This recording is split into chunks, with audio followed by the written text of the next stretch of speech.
मीनू एक सफ़ेद रेशमी बिल्ली थी, निहायत तहजीब याफ्ता, नरमी से बात करने वाली और सबसे बढ़कर इल्म की शदाई।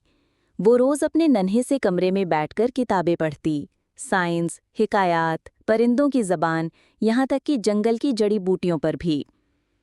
जानवर उस पर हंसते, कहते, बिल्ली है या उस्ताद। मीनू मुस्कुरा देती और सफ़ा पलट लेती। एक दिन जंगल में एक मसला खड़ा हो गया। नन्ही भेड़िए ने कुछ पत्ते खा लिए और अचानक बेहोश हो गया। सब जानवर घबरा गए।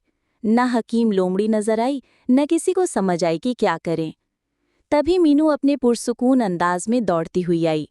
उसने अपने झोले से एक पुरानी किताब निकाली, तेज तेज सफ़ात पलटे। ये संभले जर्द है, एक जहरीला पौधा, फौरन शहद और नीम का पानी दो। सबने फौरन वैसा ही किया। नन्हा भेड़िया होश में आया। उसकी माँ की आंखें नम हो गईं। तुमने मेरी दुनिया बचाई। मीनू शर्मा गई, बोली, बस किताबों ने बताया था, मैंने तो सिर्फ पढ़ा था। उस दिन के बाद मीनू की लाइब्रेरी जंगल की सबसे कीमती जगह बन गई। अब सब जानवर शाम को वहां जमा होते, कहानियां सुनते, सीखते और हंसी के बजाय मीनू के इल्म को सलाम करते।